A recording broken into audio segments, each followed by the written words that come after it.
অস্ট্রেলিয়ার new south Wales রাজ্যে record পরিমাণ বৃষ্টিপাতে সৃষ্টি হয়েছে আকস্মিক বন্যা। এতে এ পর্যন্ত অন্তত ৩ জনের মৃত্যুর খবর জানা গেছে। নিখোঁজ আছেন আরও একজন। ৫০,০০০-এর বেশি বাসিন্দাকে নিরাপদ আশ্রয়ে সরিয়ে নেওয়ার সতর্কতা জারি করেছে কর্তৃপক্ষ।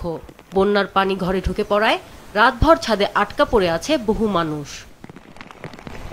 রাজ্য জরুরি পরিষেবা কমিশনারের মতে একটি ধীরগতির নিম্নচাপের কারণে এই অস্বাভাবিক বৃষ্টিপাত। স্থানীয় বাসিন্দারা জানান, এরকম বৃষ্টি তারা আগে কখনো দেখেননি।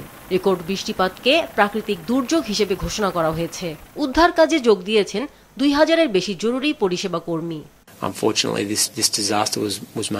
সামনের দিনগুলোতে আরও ভারী বৃষ্টিপাতের আশঙ্কা জানিয়েছে রাজ্য সরকার। এরই মধ্যে শতাধিক স্কুল বন্ধ করে দিয়েছে কর্তৃপক্ষ। বিদ্যুৎহীন হয়ে পড়েছে হাজার হাজার ঘরবাড়ি ও ব্যবসায় প্রতিষ্ঠান। খোলা হয়েছে জরুরি আশ্রয় কেন্দ্র। Some significant rescues have been made, but unfortunately we've also lost a number of lives. আটকে পড়াদের উদ্ধারে অভিযান চালানো হচ্ছে। রাজ্য পুলিশ জানিয়েছে, এরই মধ্যে হেলিকপ্টারে করে ২২ জনকে উদ্ধার করা হয়েছে।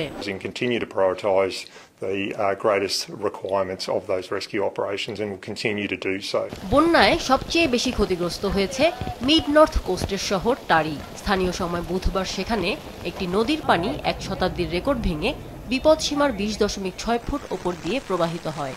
প্রধানমন্ত্রী অ্যান্থনি আলবানিজ সামাজিক যোগাযোগ মাধ্যম এক্সে দেয়া পোস্টে নিহতদের পরিবারের প্রতি শোক জানিয়েছেন। এ বন্যাকে বিধ্বংসী বলে উল্লেখ করেন তিনি।